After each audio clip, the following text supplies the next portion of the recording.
ওই কবরের জমিনে তোমাকে আমাকে একা যেতে হবে।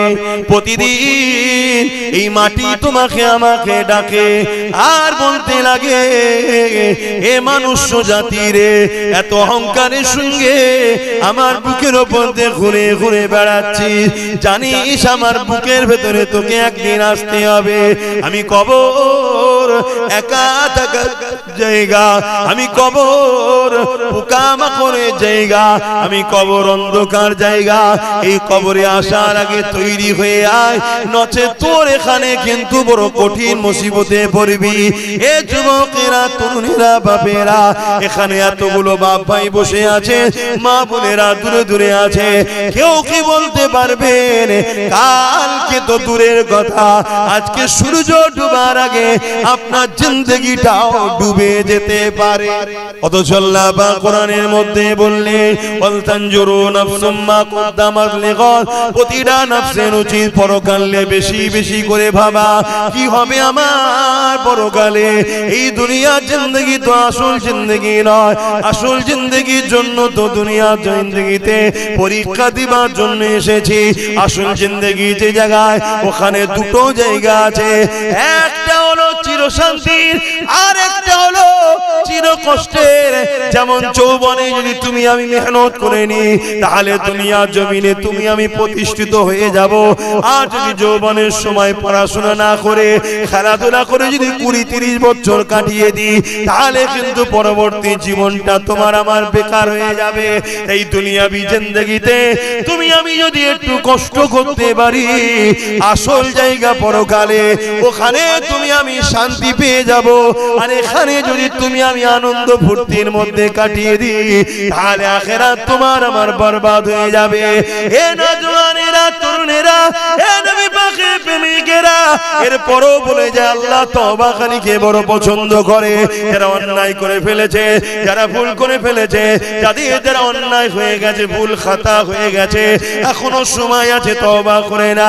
বাকি জিন্দেগিটা আমার রাসূলুল্লাহ দ্বীন ইসলামের পাহারাদার হয়ে কাটার, বাকি জিন্দেগিটা আমার রাসূলুল্লাহর হয়ে গোলামি করে কাটার, বাকি জিন্দেগিটা যিনি দিয়েছে তিনার দাসত্ব করে কাটার। এ যুবকেরা, তরুণেরা, বাপেরা, আখিরাত বড় ভয়ানক হবে। তওবা করে নাও, তওবা করে নাও, কেন আল্লাহ তওবাকারীকে বড় পছন্দ করে। আল্লাহ পাকের কাছে ক্ষমাটা চেয়ে নাও। যেমন ইতিহাসের তারিখের মধ্যে পাওয়া যায়, হযরতে মুসা আলাইহিস সালামের জমানাতে এক যুবক ছিল যে কিনা ক্ষমতার জোরে বড় অন্যায় করেছে, বড় পাপ করেছে, অত্যাচার করেছে। এমন কিনা দেখা যায় প্রতিদিন একটা একটা করে নারীকে তার বিছানাতে সে নিয়ে আসতো। এরকম অসভ্যতা কাজও করেছে। প্রতিদিনের না একদিন সে বাজারে গেছে, বাজার থেকে এক গরিব ঘরের কন্যাকে, নারীকে খরিদ করে নিয়ে এসেছে। তৎকালীন সময়ে 60 দিরহাম টাকা দিয়ে খরিদ করে নিয়ে এসেছে। এই নিয়ে আসার পরে যখন রাত্রি তার খাস কামরাতে যেতে লেগেছে, ওই সময় যুবকটা দেখতে লেগেছে ওই নারীটা এমন করে থরথর করে কাঁপে আর চোখ ভরা পানি, কাঁদতে লেগেছে। এই যুবকটা বলতে লেগেছে, কেন আপনি কাঁদতে লেগেছেন? আপনি তো আমার থেকে অর্থ নিয়ে খুশি মনে এসেছে, আজ আপনি কেন কাঁদছেন? ওই কন্যা নারীটা বলতে লেগেছে, এ যুবক রে, আমি কোন খারাপ চরিত্রহীন নারী নয়, অভাবের জ্বালা কয়েক মাস ধরে রাস্তা খুঁজছি বিপদ থেকে বাঁচার কোনো উপায় না পেয়ে আজকে তুমি আমাকে অর্থ দিয়ে খরিদ করে এনেছো। কিন্তু পাপের কাছে যখন আগিয়ে এসেছি, আমার আল্লাহ পাকের কথা মনে পড়েছে, আমার আল্লাহর ভয়েতে আমি কাঁদতেছি ও কাঁপতেছি।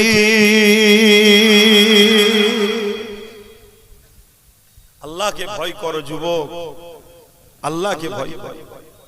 এই নওজওয়ান তরুণেরা, এই যুবকটা যখন ওই মেয়েটার মুখ থেকে, ওই বান্দির মুখ থেকে যখন এই খবরটা শুনলো, আল্লাহর ভয়ে সে কাঁপতেছে, আল্লাহর ভয়ে সে কাঁদতেছে।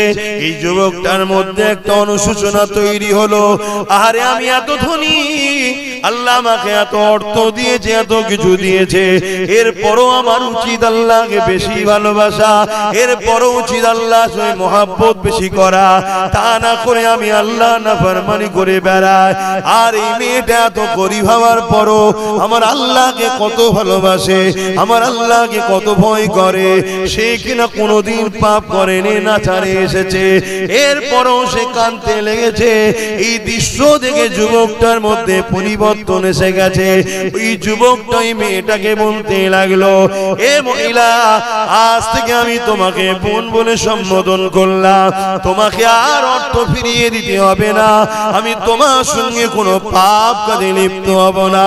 তবে হ্যাঁ, একটা কথা বলবো, আমি তোমাকে সাক্ষী রেখে তওবা করতে চাই, আমি জনমের মতো পরিবর্তন হতে চাই, আর কোনোদিন শরাব পান করব না, আর কোনোদিন নোংরা কাজ করব না। এ আল্লাহর বান্দি রে, তুমি আমার জন্য সাক্ষী থেকে যাও। ওই মেয়েটার সামনে সাক্ষী রেখে ওই যুবকটা তওবা করে নিল। আল্লাহর বান্দিটা চলে গেল। এই যুবকটা রাত্রে কান্না শুরু করলো, ও রব্বি আল্লাহ, কত অন্যায় করেছি, কত ভুল করেছি, কত পাপ করেছি, আজ আমি তওবা করলাম, আপনি কি আমাকে ক্ষমা করে দেবেন, মাফ করে দেবেন। এইভাবে কাঁদতে কাঁদতে কাঁদতে কাঁদতে গভীর রাত হয়ে গেছে। আরে ছেলেটা কাঁদতে কাঁদতে কখন বিছানাতে পিঠ দিয়ে শুয়ে পড়েছে।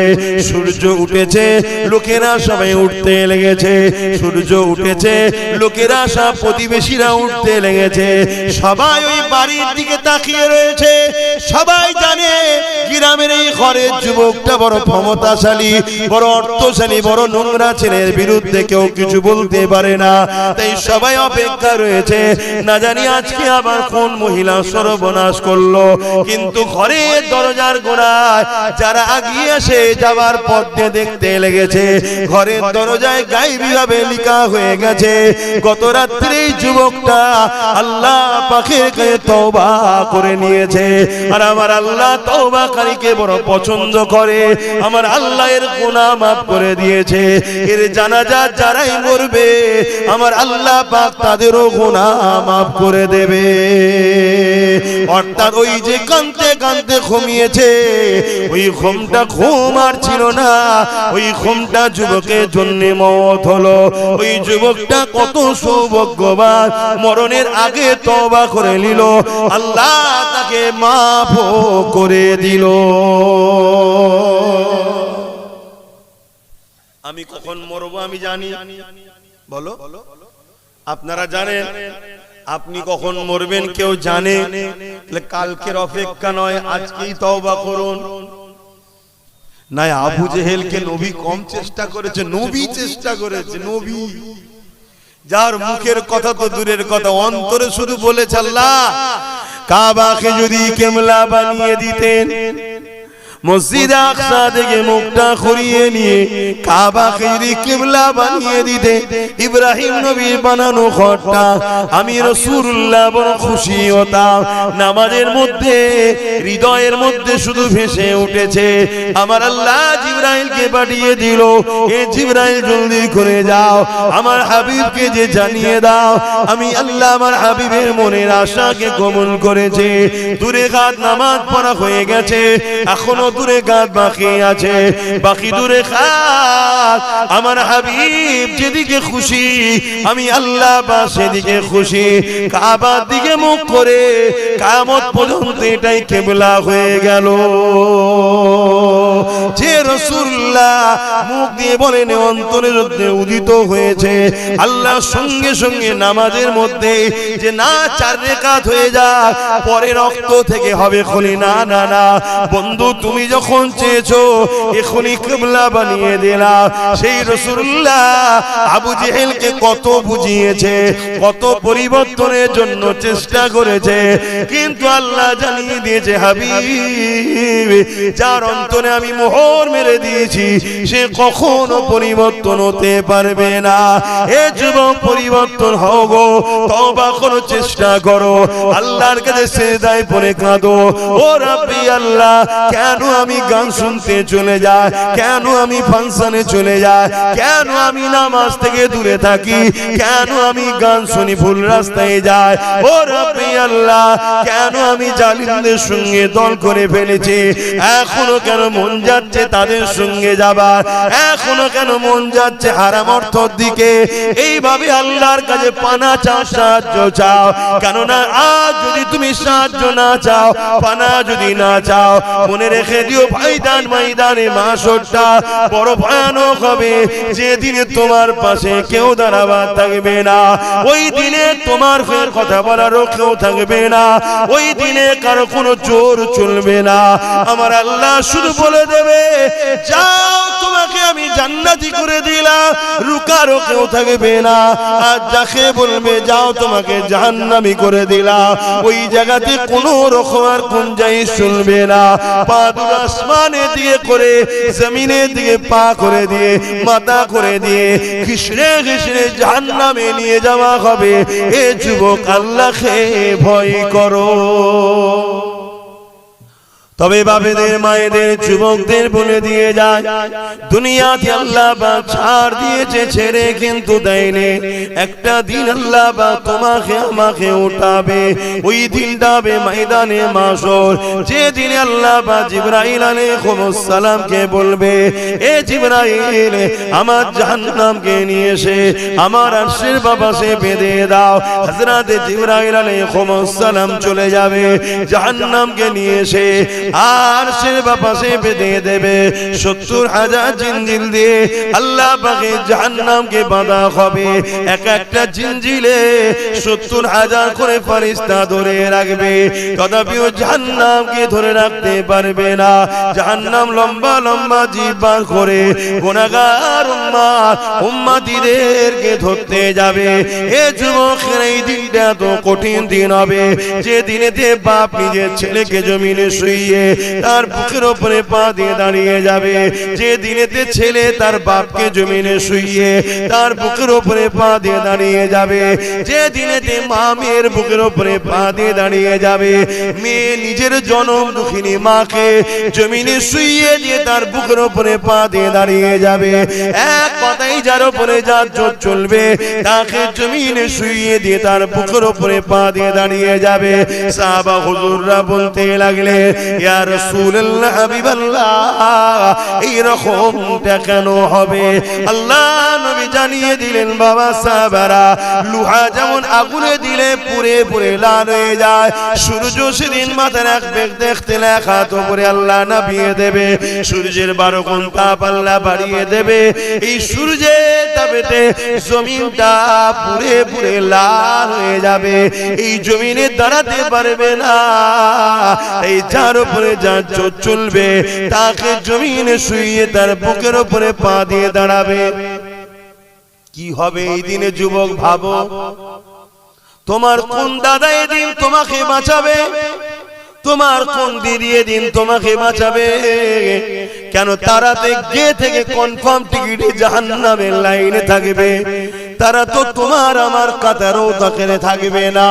তাহলে এই দিনে তোমার আমার কি হবে?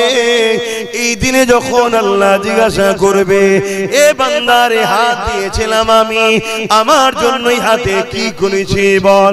বান্দা পা দিয়েছিলাম আমি, এই পায়ে আমার রাস্তায় কখনো কতটা হেঁটেছি বল? আমার জন্য কি করেছি বল? বান্দারে জবানে কথা দিয়েছিলাম আমি, এই জবানের কথা তালিয়ে আমার জন্য কি বলেছে বল। এ আমার বান্দারে, চোখে রোশনি দিয়েছিলাম আমি, এই চোখে রোশনি নিয়ে তুই আমার জন্য কি দেখেছি বল। বান্দারে, জিন্দেগি দিয়েছিলাম আমি, যৌবন দিয়েছিলাম আমি, তাকত দিয়েছিলাম আমি, জমিন আমার ছিল, আসমান আমার ছিল, গাছ তুই লাগাতিস, ওই গাছকে বাঁচিয়ে সরষের ফুল ফুটিয়ে ফসল ধরিয়েছিলাম আমি। এ বান্দারে, আমার জন্য কি করেছিস বল। কি উত্তর দেবেন বলেন, আমরা আল্লাহর জন্য কি কি করেছি। पैगंबरों का रोज़ा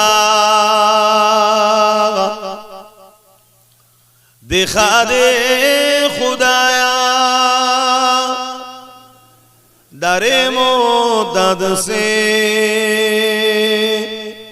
मिला दे खुदाया, शराबे मुहब्बत पिला दे खुदाया, पैगंबरों का रोज़ा दिखा दे खुदाया। अल्लाहुम्मा सल्ली अला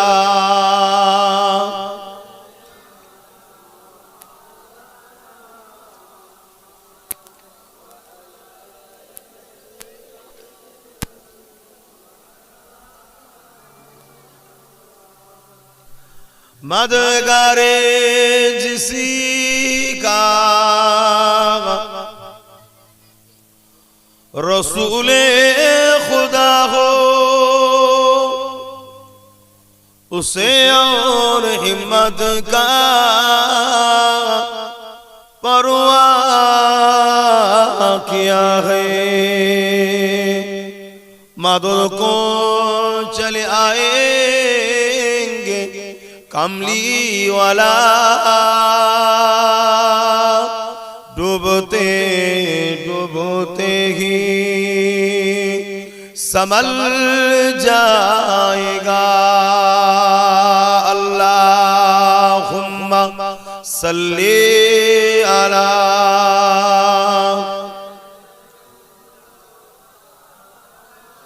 वला आले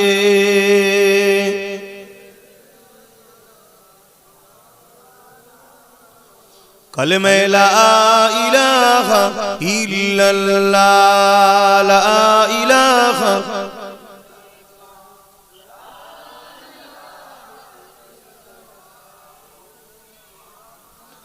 हस्बी रब्बी जल्लल्लाह, माफी क़ल्बी ग़ैरुल्लाह, हस्बी रब्बी जल्लल्लाह, माफी क़ल्बी ग़ैरुल्लाह, नूर मुहम्मद सल्लल्लाह, हक़ ला इलाहा इल्लल्लाह, ला इलाहा ला इलाहा इल्लल्लाह, मुहम्मदुर रसूलुल्लाह, ला इलाहा इल्लल्लाह, ला इलाहा इल्लल्लाह। पढ़ो पढ़ो, जबान खुले खुले पढ़ो। ला इलाहा इल्लल्लाह, ला इलाहा ला इलाहा इल्लल्लाह, मुहम्मदुर रसूलुल्लाह। अल्लाहुम्मा सल्ली अला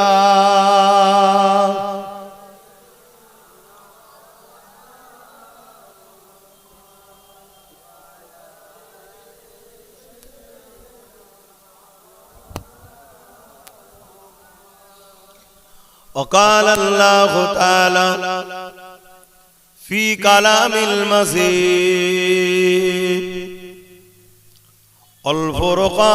الفرقان الحميد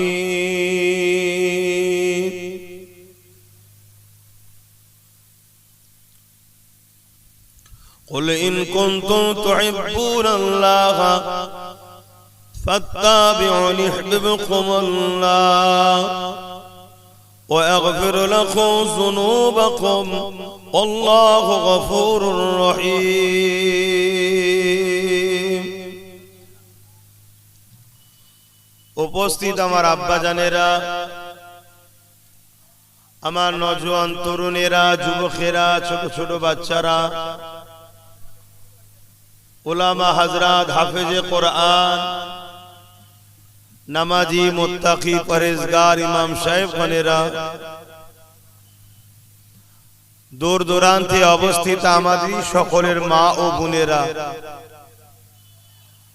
আল্লাহ পাকের দরবারে শুকরিয়া,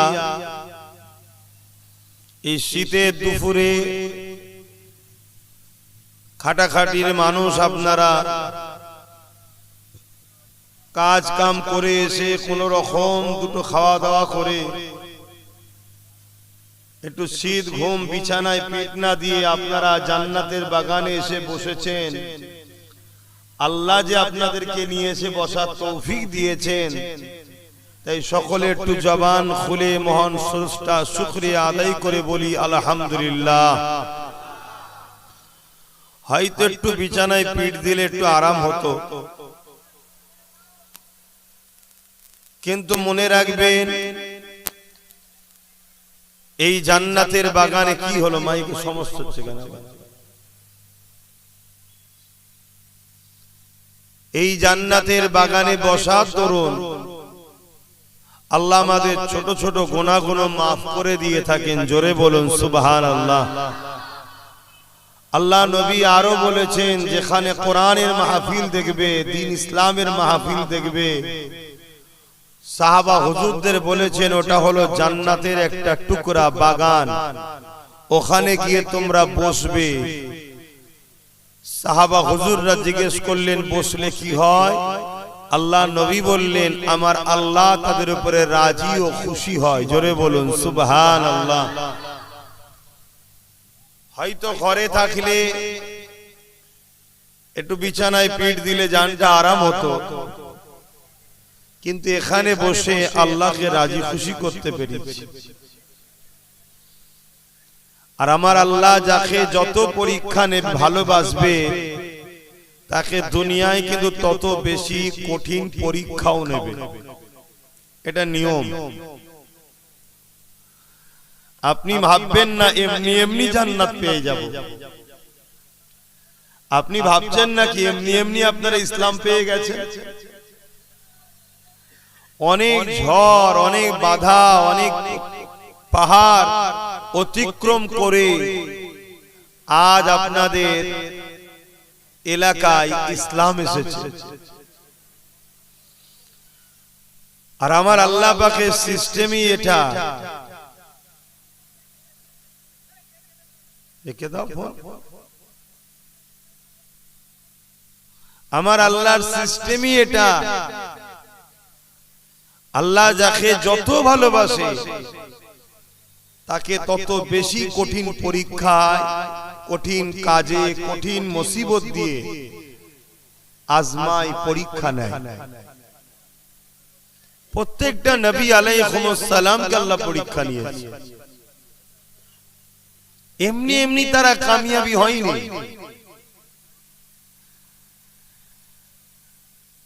সাহাবা হুজুরদেরকেও পরীক্ষা নিয়েছে। জিনাকে না বানালে কিছুই বানাতেন না, জিনাকে না বানালে হযরত আব্দুল্লাহ হুজুরকেও বানাতেন না। মায়ের পেটে থাকাকালীন বাপ আব্দুল্লাহ হুজুরকে ডেকে নিল। দুনিয়ায় এসে কোনোদিন বাপের মহব্বত পেল না। কি কঠিন পরীক্ষা আমার রাসূলকে আল্লাহ নিয়েছে। কিছুদিন যেতে না যেতে আম্মা আমিনাকেও ডেকে নিলেন। কত বড় বড় দুশমনের মোকাবেলায় আমার রাসূলুল্লাহর কখনো দান্দা মুবারক শহীদ হয়েছে, কখনো রক্তাক্ত হয়ে তায়েফে অজ্ঞানে পড়েছে, কখনো পাহাড়ে চলে গেছে, কখনো আবার মদিনা, ইয়াসরিব, মক্কা ছেড়ে মাতৃভূমি ছেড়ে হিজরত করতে হয়েছে। দুনিয়াকে আল্লাহ দেখাচ্ছে যে আমার বন্ধু তোমাদের জন্য মডেল। আমার বন্ধু আমার ভালোবাসায় কি স্যাক্রিফাইস করছে দেখো।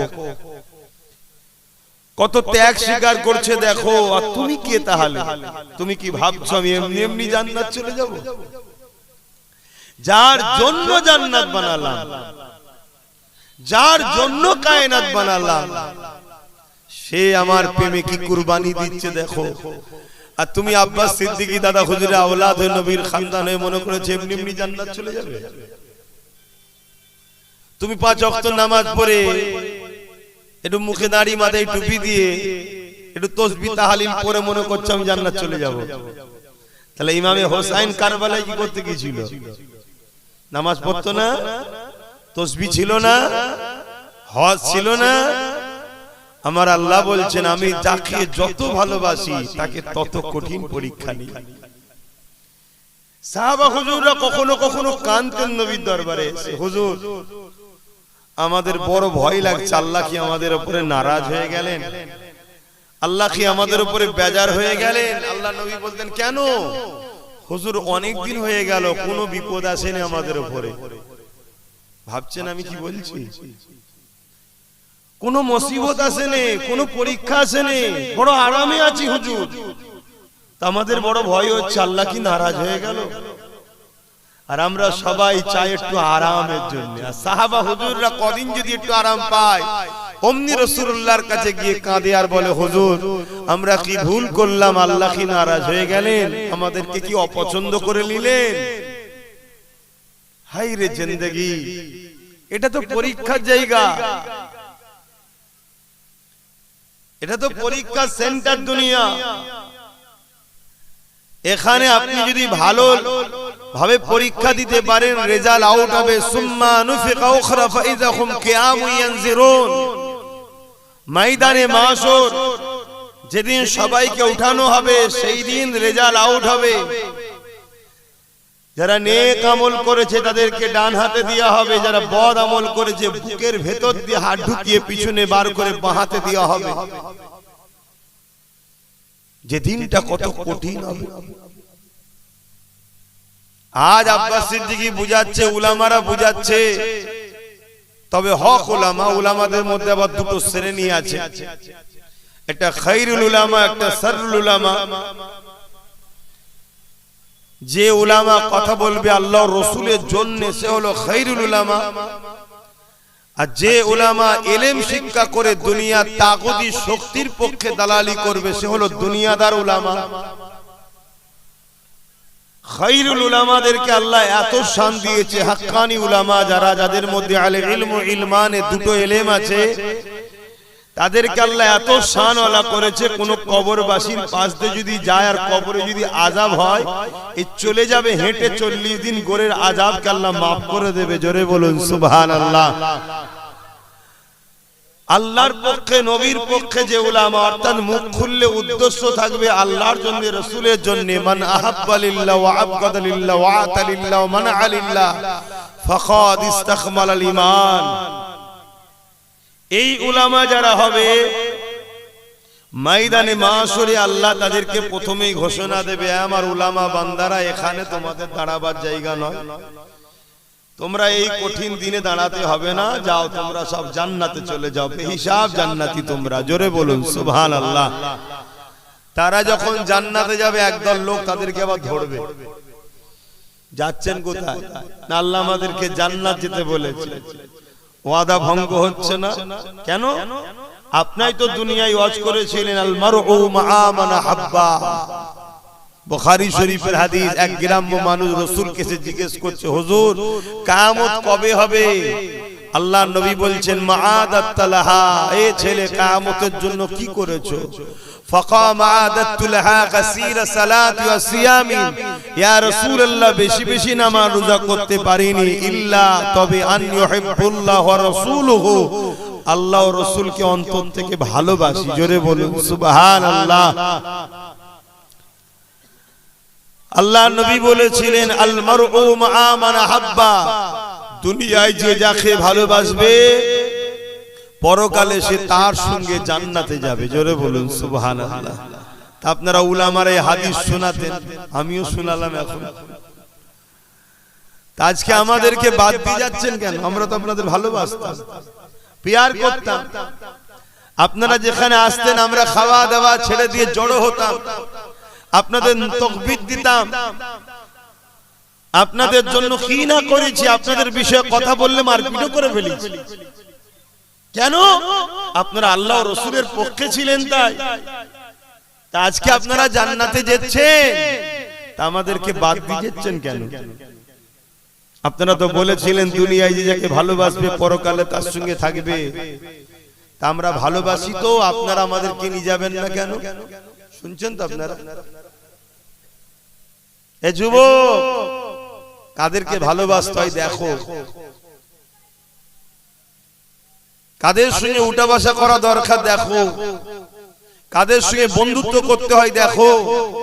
আল্লাহ কোরআনে বলছি, আইয়ুহাল্লাযীনা আমানুত্তাকুল্লাহ, হে বিশ্বাসী ঈমানদারেরা আমি আল্লাহকে ভয় কর, অকুনু মা'আস সাদিকিন, সত্যবাদীদের অনুসরণ কর, সত্যবাদীদের দলভুক্ত হ। এই সত্যবাদী কারা? আল্লাহ নিজে বলছেন, ইহদিনাস সিরাতাল মুস্তাকিম, মুস্তাকিম যারা, মুস্তাকিম কারা? মিনান নবীন, মুস্তাকিম কারা? সিরাতাল লাযীনা আন'আমতা আলাইহিম, যাদের উপরে আল্লাহ ইনাম দিয়েছে তাদের হলো মুস্তাকিম, তাদের রাস্তাটা হলো সরল সঠিক মুস্তাকিমের রাস্তা। কাদের উপরে আল্লাহ ইনাম দিয়েছে? আল্লাহ নিজেই বলছে, মিনান নবীন ওয়াস সিদ্দিকিন ওয়াস শুহাদা ওয়াস সালিহিন। এই চার শ্রেণী হলো আমার পেয়ারা বন্ধু, এরাই হলো সঠিক রাস্তার লোক। এদের সঙ্গে বন্ধুত্ব করো, এদের সঙ্গে দল করো, এদের সঙ্গে উঠা বসা করো, এদের সঙ্গে আত্মীয়তা করো, এদের সঙ্গে সম্পর্ক রাখো, কেন এদের সাথেই তোমরা জান্নাতে যাবে। জোরে বলুন সুবহানাল্লাহ। আর আমার যুবকরা, কাদের সঙ্গে দল করো, কাদের সঙ্গে বন্ধুত্ব করো, কাদের সঙ্গে উঠা বসা করো। আজকে তো আমরা ডাকলেও তোমরা অনেকে আসতে চাও না, যারা এসেছো আলহামদুলিল্লাহ, বিশ্বাসে মিলাই বস্তু তর্কে বহুদূর। হতে তো পারে আজকের এই মজলিস যদি জান্নাতে যায় আমরা পার হয়ে যাব, তর্ক করতে যাচ্ছি না। যদি যাই কামিয়াবি আছে না নাই, কিন্তু জাহান্নামে যাবে এটা তো বলতে পারবে না কেউ। কোরআনের মাহফিল কি জাহান্নামে যায়? কিন্তু যদি আজকে কবুল হয়ে যায়, বলো বলো বলো, এগুলো ভাবতে হয়। সারা জীবন তাড্ডা দিলাম মেলাতে, ফাংশনে, যাত্রায়, গানেতে, জুয়াতে, ফাঁসে, ফাজেল, বেহুদা, বেনামাজি, গাঁজাখোর, মাতাল, চরিত্রহীন, জালিম, বদমাই, লুটেরাদের পিছনে তো সারা জীবনটাই কেটিয়ে দিলাম। আর পরকালে আশা করছি আল্লাহর ওলির সঙ্গে জান্নাতি হবে। এটা কি হাস্যকর নয়? তো ভাইরা আমার দেখুন না, কাতার দিচ্ছে এবারে এই দিকে, আমার দুটো বাপ ওখানে বসে আছে, কাতার এবারে এই দিকে যাবে। আচ্ছা বলুন, আমার কি আর খদ্দের লাগবে মনে হচ্ছে? তাও আমি লোকটা খুব খারাপ, লোকের পিছনে লা লাগলে আব্বাস সিদ্দিকীর মনে হয় ভাত হজম হয় না। কি সমস্যা! দেখুন ওই কটা বাইরে দাঁড়িয়ে আছে, বাইরে বসে আছে কিছু কটা। এটা চক্ষু লজ্জাও লাগে যে আমাদের ভাই আমাদেরকে ডাকছে, এসি, আর নাই পালিয়ে যায়। আমি শুনেছি এক কান কাটা হলে নাকি বাজারে এক সাইড দিয়ে যায়, আর দু কান কাটা হলে বাজারের ভেতর দিয়ে যায়। দু কান কাটা দেখে এখনো বসে আছে। তোমাদের কি খবর? ধান তুলবে নাকি? কি গো, আমার কথা খারাপ লাগছে? হায় হায়, ভালো দুনিয়া নেই এখন, ভালোর ভাত নেই। কেড়ে নেবে, মেরে নেবে, বন্দুক দেখাবে, বোম দেখাবে, তারাই এখন নেতা। বড় বড় সব ডক্টর, বড় বড় এমবিবিএস, বড় বড় শিক্ষিত লোক দাঁড়ালে ভোট পাচ্ছে না। চোর ডাকাত, খুনি, বদমাই, লুটেরা, চরিত্রহীন, ডাকাত, ফেরেববাজ, বাটপার, তারাই সব জিতে যাচ্ছে। কি দুনিয়া এলো! এটা মাওলানা হাফেজ সাহেব, ওলি সাহেবকে দাঁড় করিয়ে দাও, কি ফতোয়া চলবে বাপরে বাপ। আর তিনটে চারটে মার্ডার কেসের আসামি, কোনো ফতোয়া নেই। কি সমাজে ঘটছে না ঘটেনি? তো যা আমি যে কথা বলছিলাম, কিয়ামতের দিন আল্লাহ ওই আলেম বান্দারা আল্লাহ পাকের কাছে আবার আসবে। আল্লাহ পাক একদল লোক দুনিয়ায় আমাদেরকে পিয়ার করত, তারা আজকে ময়দানে মাহশরে দাঁড়িয়ে আছে। তারা আমাদের কাছে বলছে যে আমরা তাদেরকে যেন সাথে করে জান্নাতে নিয়ে যাই, কিন্তু রাসূল বলেছিলেন যে যাকে ভালোবাসবে তার সঙ্গে জান্নাতে যাবে। আজ আমরা শুনিয়েছিলাম, এই হাদিস শুনিয়েছি আমরা। আল্লাহ নবী আল্লাহ পাক বলবেন আমার বান্দা তো সত্য বলছে, এই ফেরেশতা যাও এই উলামা বান্দাদের সঙ্গে তাদের সাথীদেরকে মাননেওয়ালা ভালোবাসা দিগকে জান্নাতি করে দাও। জোরে বলুন সুবহানাল্লাহ।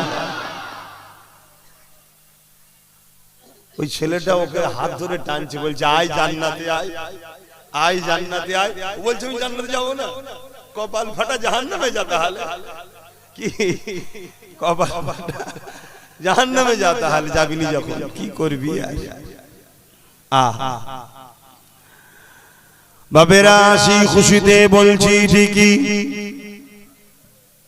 ও বাবা রে, সব বেঁধে বুঝে জলসা হয়, আর এগুলো গায়ে না দিলেও আবার ঠান্ডা লেগে যাচ্ছে।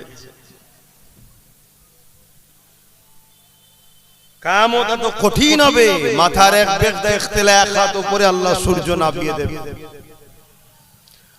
মানুষ তার মাথার খিনুগুলো গলে গলে নাক দিয়ে ঝরে ঝরে পড়বে। গল্প বলছিনি আমার ভাই, আমার আব্বা, আমার মায়েরা, মন দিয়ে শোনেন, গল্প বলছি না। কিয়ামত এত কঠিন হবে যেদিনে বাপ ছেলেকে চিনবে না, ছেলে বাপকে চিনবে না, মা মেয়েকে চিনবে না, মেয়ে মাকে চিনবে না, অর্থাৎ চিনেও তার সাথ দেবে না। এই কিয়ামত যেদিন কিন্তু উলামাদেরকে যারা দুনিয়ায় ভালোবেসেছে, হাক্কানি উলামা যারা দ্বীনের জন্য লড়াই করেছে, আল্লাহ তাওহীদের জন্য, আল্লাহর নবীর রিসালাতের জন্য, ইনসাফের জন্য, মানবতার জন্য, আল্লাহর সৃষ্টির জন্য যে উলামারা লড়াই করছে, এই উলামাদের যারা সাথ দেবে কিয়ামতের দিন তারা তাদের সাথে জান্নাতে যাবে। জোরে বলুন সুবহানাল্লাহ। খুব ভালো করে বোঝো। আমার রাসূল বলছে তোমরা যদি আল্লাহর দয়া পেতে চাও তাহলে আল্লাহর সৃষ্টির উপরে দয়া করো। তোমরা যদি আল্লাহর দয়া পেতে চাও আল্লাহর সৃষ্টির উপরে দয়া করো। এক ইহুদি এসে আমার রাসূলকে জিজ্ঞেস করছে ইসলামের সবথেকে ভালো কাজ কি? আল্লাহ নবী বলছেন খোদার্থকে খানা খাওয়ানো। জোরে বলুন সুবহানাল্লাহ। সেই ধর্ম আমাদের, কিন্তু আজকে সেই ধর্মকে সবাই মিলে মিটাবার জন্য উঠে পড়ে লেগেছে। হাত্তাকে আমার কলিকাতার মতো শহরে প্রকাশ্য মিডিয়ায় বাইট দিচ্ছে যে ইসলাম মুক্ত বাংলা চাই, ইসলাম মুক্ত ভারত চাই, ইসলাম ও মুসলমানকে রাখবো না আমরা এদেশে। বলছে না, বলে না, কিন্তু আমাদের পরিকল্পনা কি? এত বড় কথা বলছে, এটা সংবিধানের পক্ষে না বিরুদ্ধে? তার কোনো ব্যবস্থা হচ্ছে? তার কোনো মামলা হয়েছে? তাকে কেউ অ্যারেস্ট করছে? তাহলে বুঝতে হবে এদের কথাকে তারা সাপোর্ট করছে যারা ক্ষমতার আসনে বসে আছে। এই জায়গায় আমাদের ভূমিকাটা কি? আমরা না আল্লাহর গায়েবী সাহায্যের আশায় আছি, না নিজেরাও কমসে কম ডিফেন্সের জন্য প্রস্তুত হয়ে আছি। কি যে আমাদের মনের আশা জানি না। আর আমাদের ঘরে এইগুলো জন্ম হয়েছে, আমাদের জন্য এদেরও কপালটা ফাটছে। প্রত্যেকে তার বাচ্চার ভবিষ্যৎ ভাবছে, আমরা আমাদের বাচ্চার ভবিষ্যৎ ভাবি না। যে আমাদের সময় যদি এত ভয়ানক ঘোষণা হতে পারে তাহলে আমাদের বাচ্চাদের সময় কি হবে একবার ভাবছি না। আর যদিও বা আব্বাস সিদ্দিক একটু ভেবেছে, আমারই কওমের এক শ্রেণীর মানুষ আমাকে তো গালি গালাজ দিতে কিচ্ছু আর বাদ দেয়নি, বাপ মা তুলে সব দিন রাত গাল দিচ্ছে। আবার আমার কওমের মধ্যে অনেকে আবার যাতে এক না হয়ে যায় এটাকে আবার ডিভাইড করার জন্য পরিকল্পনা করছে। চলো আল্লাহর খুশির জন্য চেষ্টা করছি, বাকিটা আল্লাহর ফয়সালা। কিন্তু আমার কওমের মানুষ ইচ্ছা করে হোক আর অইচ্ছাকৃত হোক আল্লাহর দ্বীনের দুশমন হয়ে দাঁড়িয়ে গেছি আমরা। ইচ্ছা করে হোক আর অইচ্ছাকৃত হোক, জেনে বুঝে হোক বা না জেনে হোক, আমাদেরকে জালিমরা যাদের জন্য আমরা সব করেছি তারাই আজকে আমাদের কাছ থেকে আল্লাহ ছেড়ে দিয়েছে, রসুল ছাড়িয়ে দিয়েছে, তারাই আজকে আমাদের ঘরে এমন একটা জায়গায় নিজে দাঁড় করিয়ে দিয়েছে। আমরাই আমাদের ওয়াকফের দুশমন, মসজিদ মাদ্রাসার দুশমন, আমরাই বড় দুশমন হয়ে দাঁড়িয়েছি। কেন? যে শক্তি দ্বারা ওরা আমাদের মসজিদ মাদ্রাসা মিটাচ্ছে, ওই শক্তিতে ওদেরকে শক্তিশালী আমরাই করেছি। কথা বলুন, ভুল বলছে? তাহলে মূলত কেউ মসজিদ মাদ্রাসা ভাঙছে, কেউ মসজিদ মাদ্রাসার বিরুদ্ধে আইন করছে, কেউ মসজিদ মাদ্রাসার বিরোধী আইনকে সাপোর্ট করছে, আর তাদেরকে ক্ষমতায় আনার পিছনে আমাদেরই। তাহলে ওরা ডাইরেক্ট মসজিদ মাদ্রাসার দুশমন, আর আমরা ওদেরকে সহযোগী হিসেবে মসজিদ মাদ্রাসার দুশমন হয়ে গেলাম। কি জবাব দেবেন? আপনি কি ভাবছেন ওই দিন ওর বাবু ওই দিন দেখা যাবে খুনি, গোলে মালে জাহেব করি দিগুদি হয়ে যাবে খুনি? এটা ভাবছেন না? বলে আমাদেরকে জিজ্ঞেস করেন না, প্রত্যেকটা মানুষকে ময়দানে মাশরে একটা পুল পার হতে হবে, একটা রাস্তা পার হতে হবে, পুল ব্রিজ পার হতেই হবে প্রত্যেকটা মানুষকে। যে পুল, যে রাস্তাটা চুলের থেকেও সরু, হীরের থেকেও ধার, প্রত্যেককে পার হতে হবে। ইমানদার চোখের পালক ফেলার আগে ওই পুল পার হয়ে যাবে ইমানের জোরে। জোরে বলুন সুবহানাল্লাহ। তাকে পার করাবেন কে? আল্লাহ। সব ক্ষমতার মালিক তো একজনই, আল্লাহ। এই যে হাত লাড়াচ্ছে, এটা আমার ক্ষমতা নয়, তো আল্লাহর ক্ষমতা, আমাকে ব্যবহার করতে দিয়েছে। এই যে জবানে কথা বলছে, এটা আমার নয়, আল্লাহ এর মূল মালিক, আমাকে ব্যবহার করতে দিয়েছে, আমি ব্যবহার করছি। জানটা আছে, এই সিস্টেম এমন চলছে। এটা কি? আল্লাহর হুকুম। রুটা কি? আল্লাহর হুকুম। এটা যখন খোদা বার করে নেবে, সব থাকবে মুখ দিয়ে আওয়াজ, চোখ আছে দেখা, হাত আছে চলা, কোনো কিছুই নয়। তাহলে এইটার জন্য সব হচ্ছে, আর এটা কি? আল্লাহর হুকুম। কথা বুঝে আসছে? তো সেই জায়গাতে ওই ফুলকে আল্লাহ চোখের পালক ফেলার আগে ইমানদারদের ঘরে আল্লাহ পার করিয়ে দেবে। জোরে বলুন সুবহানাল্লাহ। আর ওই ফুলের তলা হলো জাহান্নামের আগুন, দাউ দাউ করে জ্বলছে। এ যুবক, একবারও কি মনে পড়ে নেই আজকে যদি মরি কালকে দুদিন হয়ে যাবে? আমি কি করছি? আমি যদি ইসলামকে ঠিকভাবে মানতে নাও পারি, কমসে কম ইসলামের ক্ষতিকারক যেন না হয়, এটা তো মাথায় রাখা দরকার। আজকে নাই হালকা বয়সে আমি একটু গান শুনে ফেলেছি, যাত্রায় গেছি, প্যান্ট শার্ট পরেছি, দাড়ি ছেড়েছি, সিনেমা দেখেছি, প্রেম ভালোবাসা করে ভুলভাল করে ফেলছি, কিন্তু কাল তো তুমি একদিন বয়স্ক হবে, হতে পারো তো তোমার সুযোগ, তুমি কালকে তওবা করবে, হাজি হবে, নামাজি হবে, আল্লাহ ওয়ালা হবে, চান্স আছে না? না, কিন্তু তুমি তো ইসলামের দুশমন হয়ে যাও। বলো, এগুলো ভাবো আমার ভাই বোনেরা। তোমাকে বড় প্ল্যান ভাবি প্রথম পাপী বানিয়েছে, আজকে তোমাকে যারা পাপী বানিয়েছে তারাই তোমাদের কাজকে ইসলামের দুশমন বানাচ্ছে। প্রথমে তোমায় গান দিয়েছে, মেলা দিয়েছে, ফাংশন দিয়েছে, কি বলে বিভিন্ন নাচ গানের আসর তৈরি করেছে, খেলার নামে ডেকে নিয়ে যে সেখানে নারী নাচ দেখিয়েছে। কেন? তারা চাইছে তোমার ভেতরে ঈমানটা আস্তে আস্তে দুর্বল হোক। কেন? ঈমান যতক্ষণ আছে ততক্ষণ তোমাদেরকে তারা মিটাতে পারবে না, তাই তারা প্রথমে এগুলো করেছে। করার পরে আজকে তোমাকে এমন জায়গায় পৌঁছে দিয়েছে, চোখের সামনে দেখতে পাচ্ছ যে এরা ইসলামের বিরুদ্ধে, মসজিদ মাদ্রাসার বিরুদ্ধে বোল্ডোজার দিয়ে মাদ্রাসাও ভাঙছে। এরপরও এদের বিরুদ্ধে তুমি তো বলতে পারোনি। যদি আব্বাস সিদ্দিকীর মতো কোন উলামারা এদের বিরোধী করে, তোমার মনে হচ্ছে তাদেরকে গালি দেওয়া দরকার, কিন্তু ইসলামের দুশমনদেরকে তোমার সাপোর্ট করতে ভালো লাগছে। এটা তোমার ধ্বংসের আলামত। তুমি তওবা করো, আল্লাহর কাছে সিজদায় পড়ে কাঁদো। আমরা শাস্তি কাকে বলি আমরা ঠিক বুঝতে পারি না। প্রকৃত শাস্তি কি? গরিব হওয়া। এই প্রকৃত শাস্তি কি গরিব হওয়া? দুনিয়ায় গরিব কত বছর গরিব ভাই? বলুন দুনিয়ায় গরিবটা ক বছরে? সর্বোচ্চ ধরলি 100 বছর, সর্বোচ্চ ধরছি কত বছর? 1.5 ঘুমিয়ে কেটে যায়।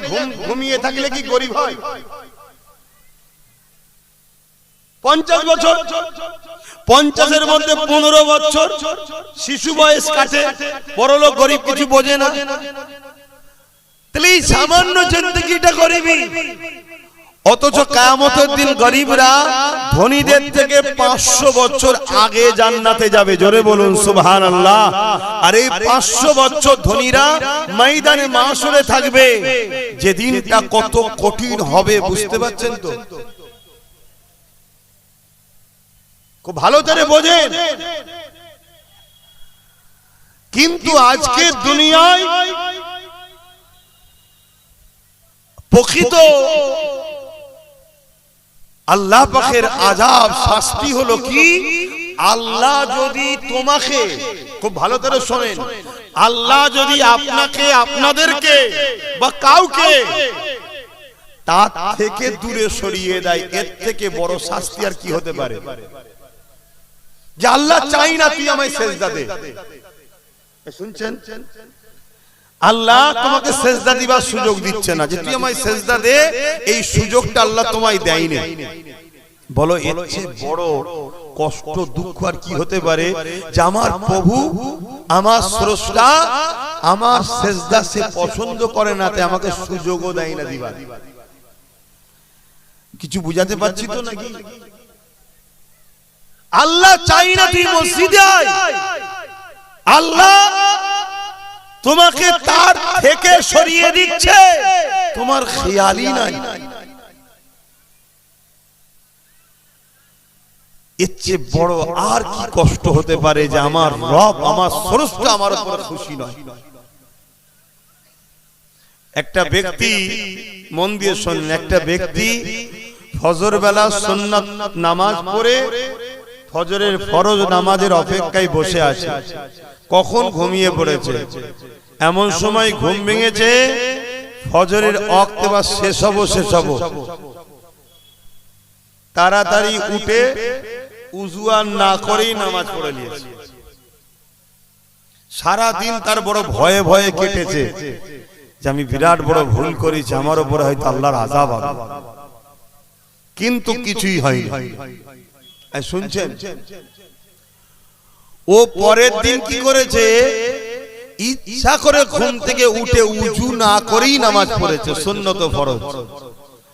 দ্বিতীয় দিন ভাবছে প্রথম দিন না হয় আমি তাড়াহুড়ো করে চলে যাবে বলে নাই করিনি, কিন্তু আজকে তো ইচ্ছা করে করেছি, আজকে ঠিক শাস্তি আমার উপর আসবে।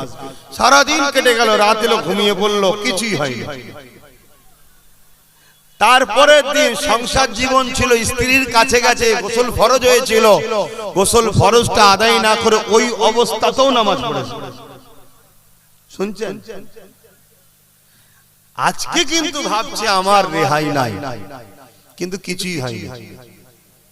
এ যুবক মন দিয়ে শোনো, তুমি ভাবছো আমার তো কিছুই হচ্ছে না, তুমি কি হচ্ছে দেখো। একটা বন্ধু ছিল, সে ফলো করেছে, সে জিজ্ঞেস করছে, হারা তোর তো 3 দিন মন মিজাজ বড় খারাপ দেখছিলাম, কি ব্যাপার? আজকে তো ঠিক আছে দেখছি। তখন তাকে ঘুলিয়ে সব বলেছে যে প্রথম দিন এই হয়েছিল, দ্বিতীয় দিন এই ছিল, তৃতীয় দিন এই হয়েছিল, তো আমার তো কিছুই হলো না। বন্ধু আফসোস করে বলছে, হাই রে তুই বুঝলি না তোর কি হয়েছে?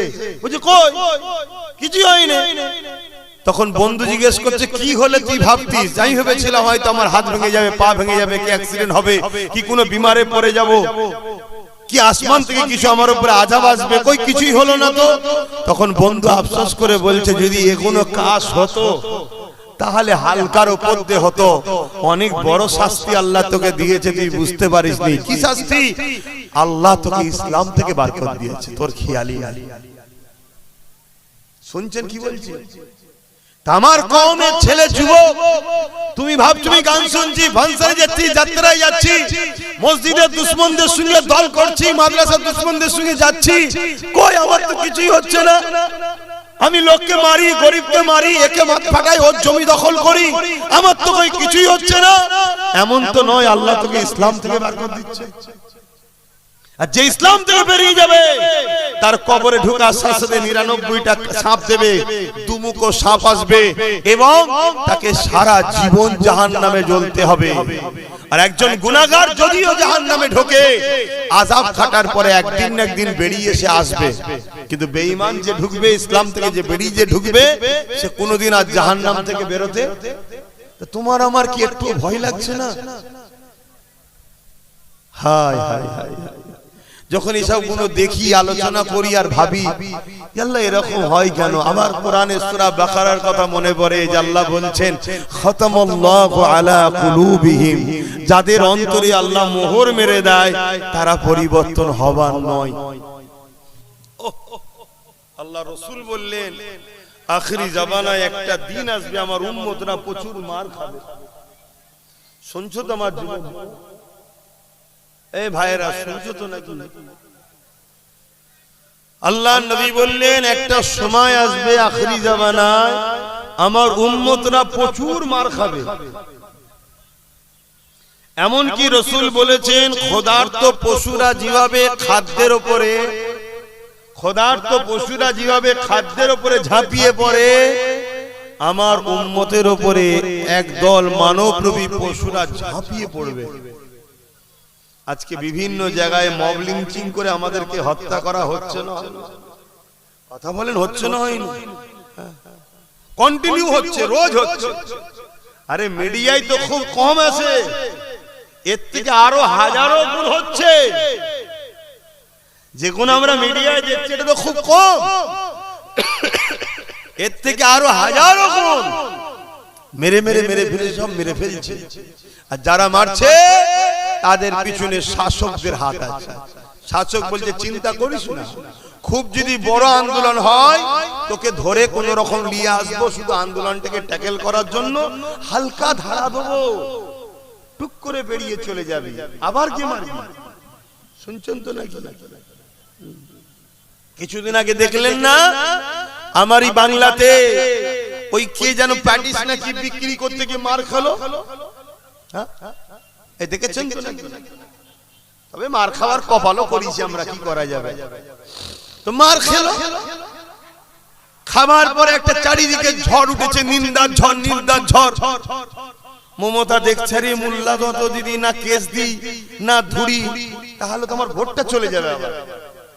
ওপরে ফোন করলো, হ্যালো একটু দেখাবার মতো করে ধরতে হবে, বুঝলেন না? হয় মুসলমান জেগে গেলে আবার আমার পাশ থেকে চলে গেলে, নওশাদের দিকে তো এমনি মুসলমান হু করে যাচ্ছে, তাহলে রুকে রাখতে পারবো না। এদের যদি রুকে না রাখি, ওরা যদি এক জায়গায় হয়ে যায় না, তোমাদের সাইজ করে ফেলবে। কথা বুঝে আসছে? একটু ধরতে হয়, তাহলে তাড়াতাড়ি ধরে ফেললো। ধরতে দেরি, বেরোতে দেরি হয়। কি ভুল বলছি? আবার জেল থেকে বেরিয়ে গেল না? আর যখনই জেল থেকে বেরিয়ে গেল, প্যাটিসওয়ালা ভাবছে এবার আমাকে মেরে ফেলবে, জানে খুন করে দেবে একদম। ওই জন্য ও বেচারিও তাড়াতাড়ি তবলা তবলি করছে, নিজের দেশের ঘরে পালিয়ে গেছে। কি বুঝছেন? আমার আওয়াজ বুঝতে পারছেন তো নাকি? আমি ওই সকল মৌলী সাহেবদের মতো নয় যারা ইসলাম মানে শুধু দাড়ি টুপি নামাজ রোজা মসজিদ মাদ্রাসা বোঝে। আমি ওই দলের লোক নয়। আমি নামাজ রোজা দাড়ি টুপি মসজিদ মাদ্রাসাও যেমন ইসলাম, তেমন অন্যায়কে মিটাবার নামও ইসলাম। আমি এই হুজুরদের দলে। কথা বুঝে আসছে নাকি? আমার নবীর মিশনটা কি ছিল? আমার নবী জালিমের বিরুদ্ধে লড়াই করে আল্লাহর জমিনে আল্লাহর সৃষ্টি মখলুক বান্দাদেরকে আজাদ করেছে। জোরে বলুন সুবহানাল্লাহ। আবার নবী নামাজও পড়েছে, সাহাবারাও পড়েছে, আমাদেরও পড়তে বলেছে।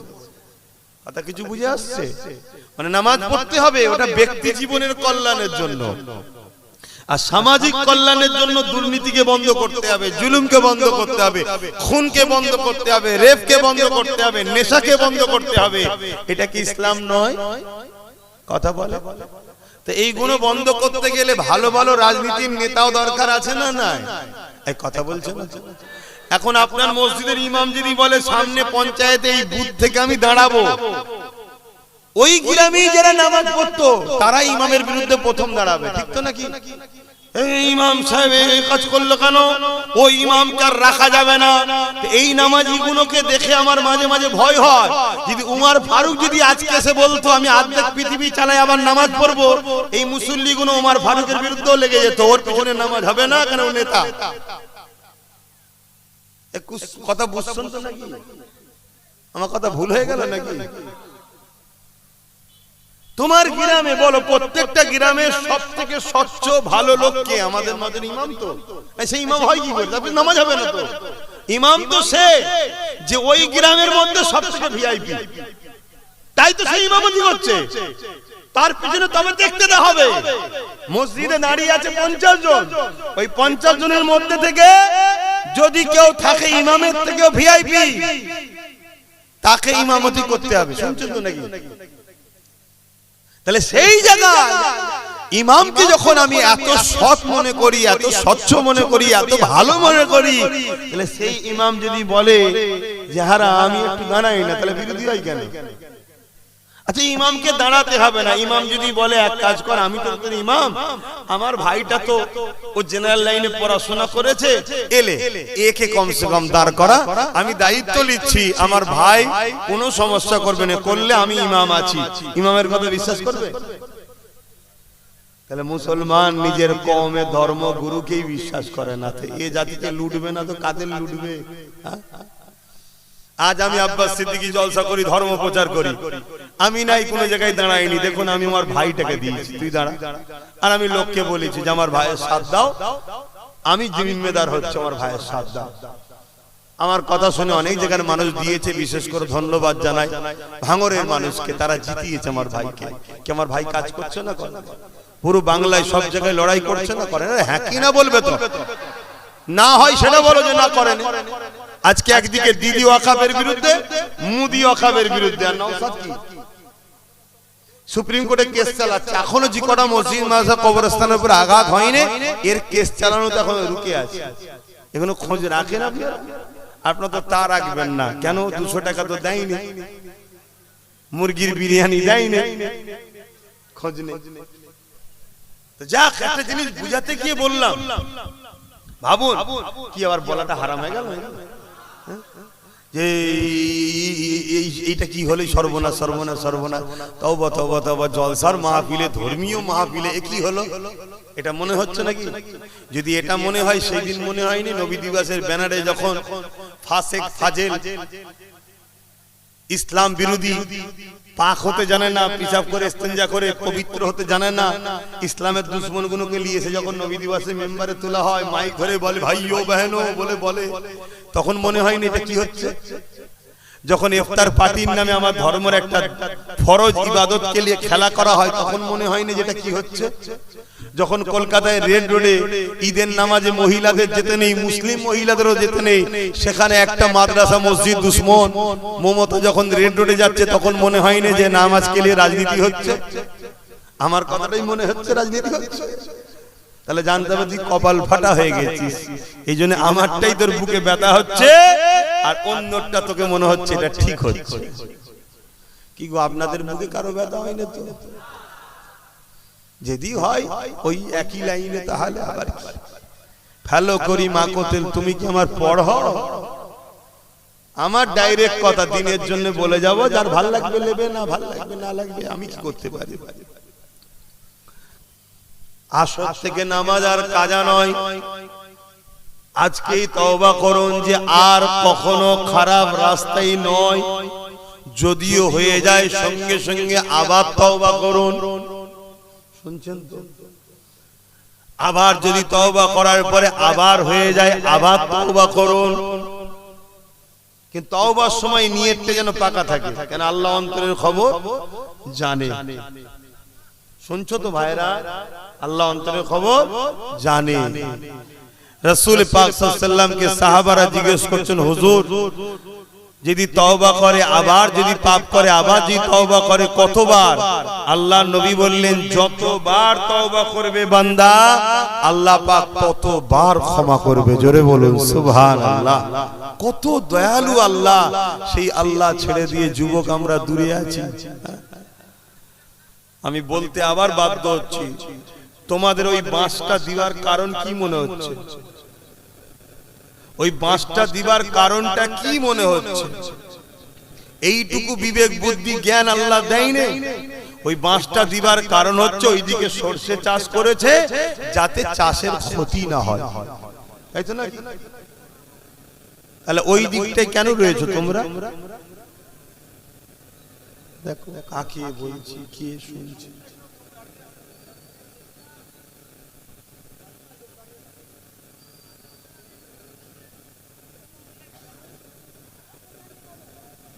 ইয়া নবী সালাম,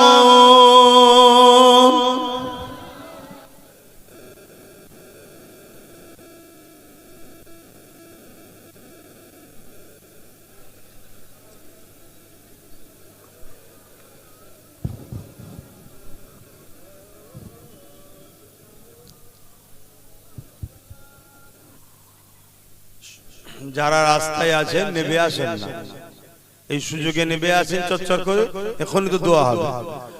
তালা আল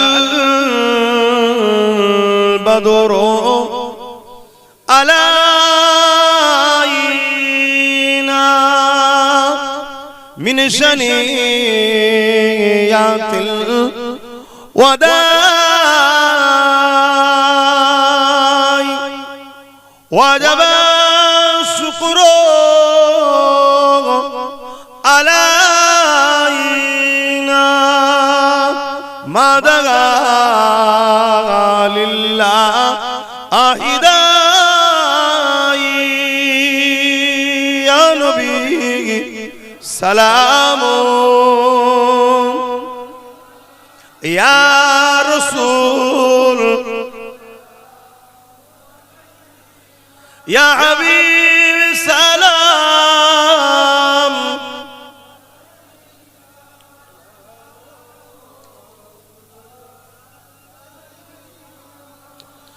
কঠিন হাসরের দিনে কি আছে মোদের কপালে, গুনাহগার উম্মাহ আতো আপনার লইবেন সঙ্গে মাহশরে। ইয়া নবী সালাম ইয়া রাসূল সালাম ইয়া হাবিব।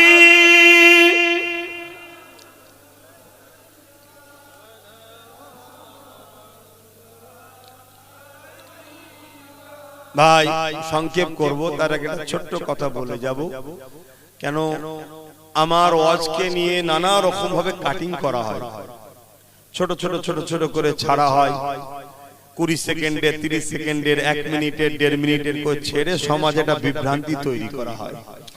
আমার ফটো খেলি এআই করা হয়, অনেক কিছু করা হচ্ছে, যাতে করে একটাই কারণ, আমি এই যে আপনাদের ঘরে সংগঠিত করছি, ঐক্য করছি, জালিমদের হাত থেকে এবং দুনিয়ার বরবাদি থেকে বাঁচাবার চেষ্টা করছি, তাতে যাতে আপনারা আমাকে ভক্তি না করে আমার কাছ থেকে দূরে সরে যান, এটা প্ল্যান জালিমরা করছে, ইসলাম বিদ্বেষীরা করছে, মুনাফিক মুসলমানরা করছে।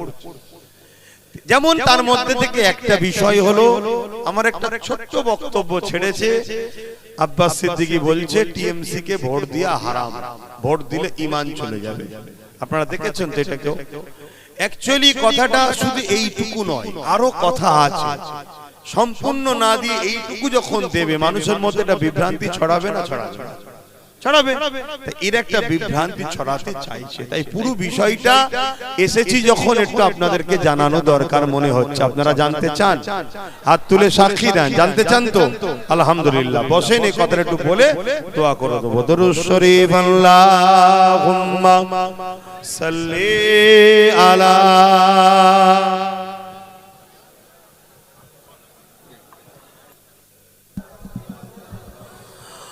ওয়ালা আলি সাইয়্যিদিনা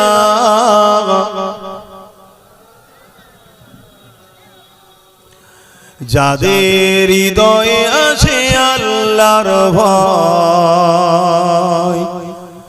তারা কখনো ভুলে যায় না।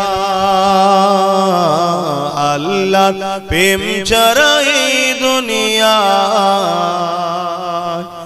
কারো কাছে কোনো কিছু চাই না। যাদের হৃদয়ে আছে আল্লাহর ভয় তারা কখনো ভুলে যায় না। আল্লাহ প্রেম ছাড়া এই দুনিয়া কারো কাছে কোনো কিছু চাই না।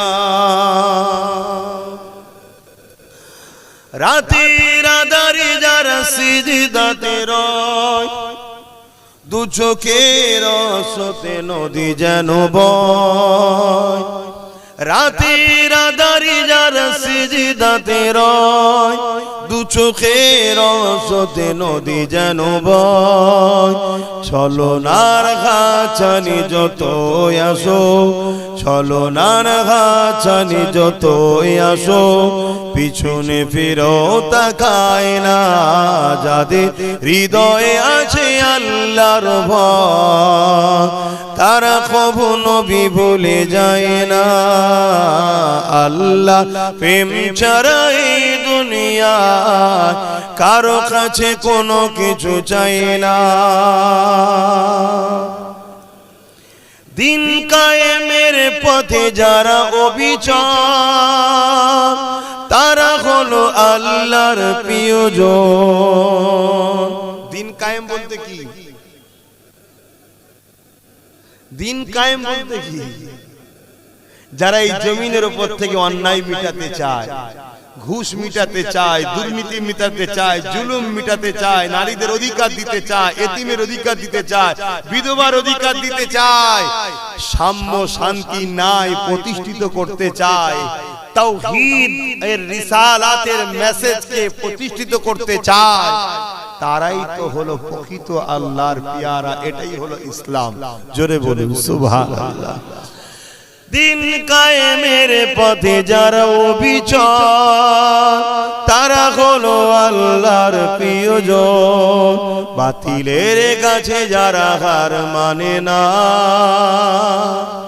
বাতিলের কাছে যারা হার মানে না সংগ্রাম করে যায় অমরণ। যাদের হৃদয়ে আছে আল্লাহর ভয় তারা কখনো ভুলে যায় না। আল্লাহ প্রেম ছাড়া এই দুনিয়া কারো কাছে কোনো কিছু চাই না। আল্লাহুম্মা সাল্লি আলা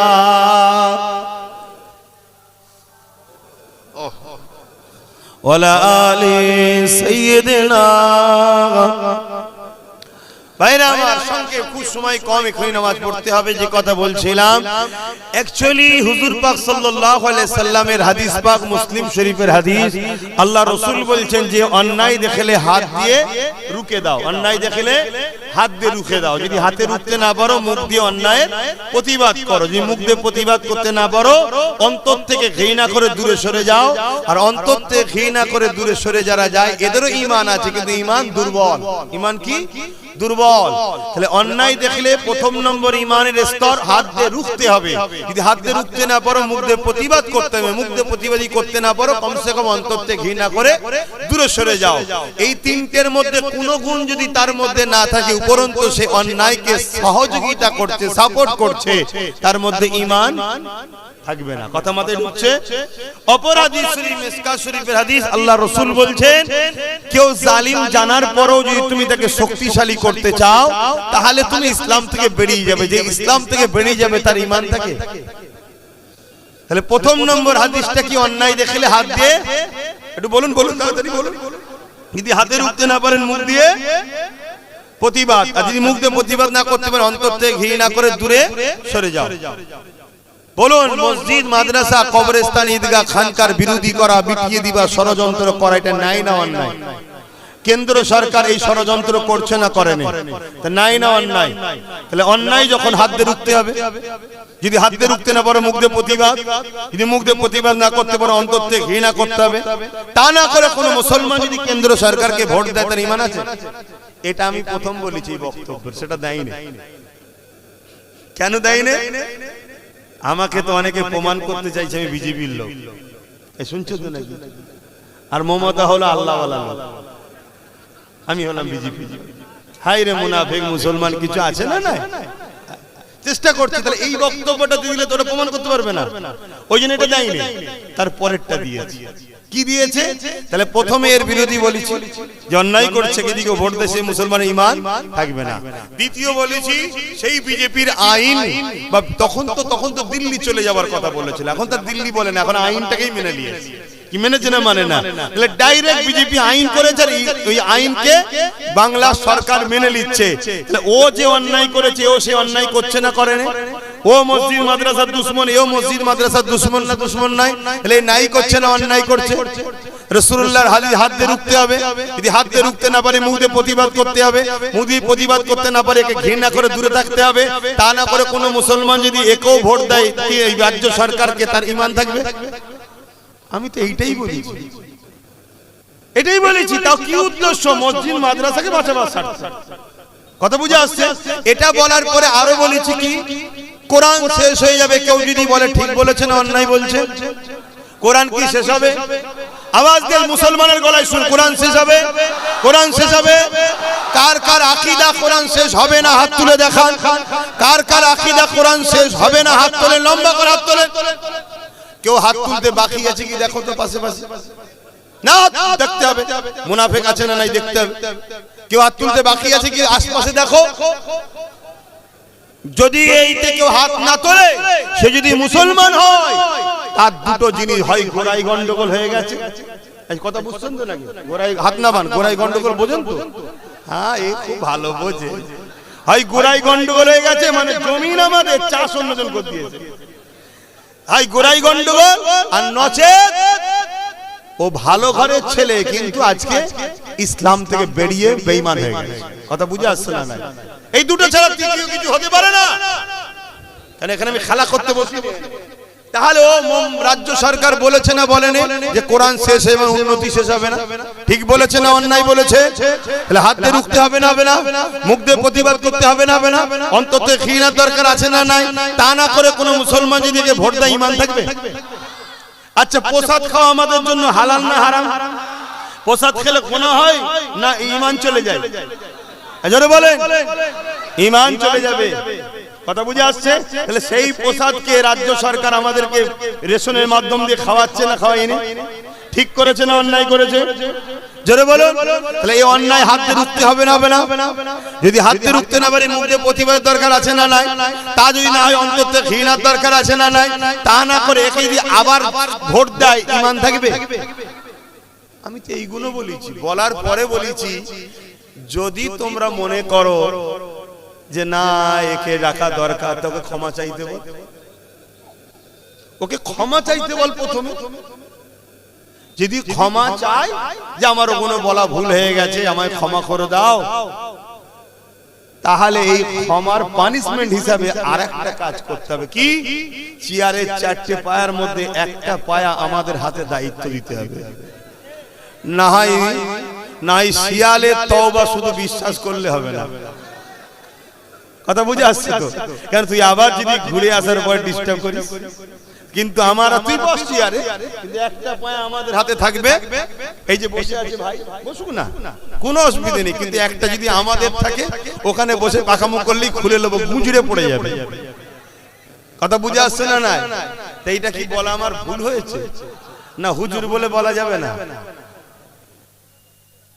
তা আমি আমার বাপ মা আমার ভাই বোনেদের বুঝাবো না যে এদের সাত বিছনারে ঈমান চলে যাবে? আমি সেটাই করেছি। কিন্তু সেই বক্তব্যটাকে এইটুকু কেটেছে, কেটে আবার একজন বুজুর্গের বক্তব্য সেট করেছে। কি? তিনি বলছে দিয়া যাবে, তিনি বলছে দিয়া যাবে না। কাটটা মানবো?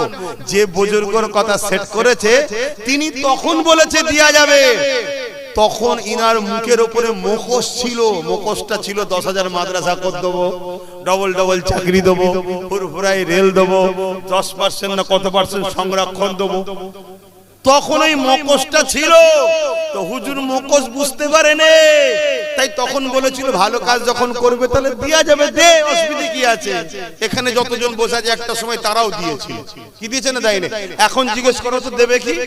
এখন সবাই বলছে জাহান্নামী কবে যাবে, কি বলছে না বলেন কেন? লোক বুঝে নিয়ে জোরে সর্বনাশ, এটা আরো বড় খব্বিস, এটা আরো বড় খব্বিস। আমার সিল আমার নোরা আমারই ভাঙছে দাঁতের গোড়া, ওরাও আমাদের দুশ্মন, কিন্তু আমার সিল আমার নুরা পাইনি, নিজে সিল নুরা নিয়ে এসে মারছে। আর এতে আমার সিল নিয়েছে, আমারই নুরা নিয়েছে, আমাদেরই মারছে। ঠিক না বে ঠিক গো? আমাদেরই ভোটে জিতে আমরাই লড়াই করেছি, আমাদেরকেই মারছে। তো সেই জায়গাতে আজকে কোন মুসলমান যদি এসে সালাম দেয় আপনাকে জবাব দিতে হবে না? হবে না কেন? জবাব দেওয়াটা কি ওয়াজিব? জবাব দেওয়া কি বলবেন তো? ওয়াজিব দিতেই হবে, না হয় ওয়াজিব তরক করা কাবিরা গুনাহ হবে। আর ইচ্ছা করে যদি অস্বীকার করে ঈমান চলে যাবে। শুনছেন তো নাকি? কিন্তু ওই লোকটাই যদি কালকে আবার ইসলাম থেকে বেরিয়ে যে এসে সালাম দেয়, জবাব দিতে হবে? জোরে বলেন। তাহলে যখন এ ভালো ভালো কথা বলেছিল করে দেবো, কেউ বলেছে দে, ভুল কি বলেছে? ঠিকই বলেছে। কিন্তু আজকে যখন এর মুখোশটা খুলে গিয়ে অরিজিনাল পেতনি মুখ বেরিয়ে পড়েছে, এবারে আর দেয়া যাবে? কথা মাথায় ঢুকলো। এখন আমি শেষ কথা বলবো। কেন্দ্র সরকার জালিম না জালিম নয়, এটা মানেন আপনারা? আবার একবার সাক্ষী দেন কারা কারা জালিম বলে মানেন কেন্দ্র সরকারকে। ঠিক বলছেন? ঠিক বলছেন? ঠিক বলছেন? হাত নাবান না, হাত না বলে হবে না, একবার দেখতে হবে কেন্দ্র সরকারের লোক আমাদের মধ্যে আছে কিনা। হাত তুলে বলেন কারা জালিম বলে মানেন, কেন্দ্র সরকারকে জালিম বলে মানেন। এবার দেখুন তো ওর দলের লোককে আমাদের মধ্যে ঢুকে আছে কি না, দেখতে হবে। নবীর মাহফিলে বসে, দিনের আলোচনার মাহফিলে বসে মুনাফিক চিনা দরকার আছে না? হ্যাঁ, মুনাফিকের সঙ্গে আমরা ঝগড়া করব না, কিন্তু চিনে লবো। এই এমন এক গোড়াই গন্ডগোল কি বলা দরকার আছে না? আর না হয় এটা ভাববো এমন ইসলাম থেকে বেরিয়ে গেছে, দুটোর মধ্যে একটা কি জানা দরকার আছে না? হ্যাঁ, তাহলে কেন্দ্র সরকার জালিম, তাই তো নাকি? দ্বিতীয় আর একটা কথা জিজ্ঞেস করছি, আমার রাজ্য সরকারকে আপনাদের কি মনে হয় জালিম না জালিম নয়? কারা কারা জালিম বলে মানেন হাত তোলেন। আমিও মানি জালিম, হাত লম্বা করে তোলেন যারা তুলছেন। কেন বোলডুজার দিয়ে দুর্গাপুরে রাজ্য সরকার মাদ্রাসা ভেঙেছে, জালিম না জালিম নয়? রাজ্য সরকারের বক্তব্য মাদ্রাসার ছেলেদেরকে মিড ডে মিল দেবো না, কুকুরের বাচ্চাকে মিড ডে মিল খাওয়াবো। তাহলে মাদ্রাসার ছেলেরা কুকুরের বাচ্চাদের থেকেও খারাপ। এত বড় কথা যে বলে সেই রাজ্য সরকার জালিম না জালিম নয়? এই জালিম বলে যারা মানেন পাশে দেখেন কেউ জালিমের লোক আছে নাকি? হাত তোলেন, এমন কেউ নেই তো? হাত নাবান। যদি কেউ হাত না তোলে সেগুলোকে চিনে রাখেন, বাস ওই দুটোর মধ্যে একটা। শুনছেন না শোনেন না? আমার মাদ্রাসার দুশ্মন যদি তো জালিম নয়, তুই মুসলমান কে বললো? তুই তো মুসলিম ধর্মের মধ্যে কলঙ্ক হয়। আমার ধর্মে এসে গেছিস, অন্য কেউ চাষ করে দিয়েছে, আর নাই ছিলিস ভালো ছেলে, কিন্তু আজকে ধর্ম থেকে তুই বেরিয়ে গেছিস। দুটোর মধ্যে একটা, তিনটা কিছু হতে পারে না। এবারে রাসূলুল্লাহ কি বললেন মিসকা শরীফের হাদিস, যে জুলুম করছে দেখো, জানার পরেও তুমি যদি তাকে শক্তিশালী করার জন্য সাপোর্ট করো, তাহলে তার ঈমান। তাহলে কেন্দ্র সরকার জালিম, রাজ্য সরকারও জালিম, এরপরও যদি এদেরকে কেউ ভোট দেয় সেই মুসলমান থাকবে, ইসলাম থেকে বেরিয়ে যাবে। এটা আমার বাপের কথা না, রাসূলুল্লাহর কথা। আজরে বলেন। তা আমি এই কথা কোনো উম্মকে জানাবো না, আমার মা বাপ ভাই বোনেদেরকে জানাবো না। এই জানিয়ে দেওয়াতে কিছু 2 নম্বর মুসলমানদের খুব কষ্ট হচ্ছে। এই কথা বলার কি দরকার? কি দরকার? এবারে কোরআন থেকে প্রমাণ দেবো, আরো দিন ঘুষিয়ে আসবে। এটা হাদিস দিচ্ছে একদিন, এরপরে আল্লাহর কোরআন থেকে প্রমাণ দেবো ইনশাআল্লাহ।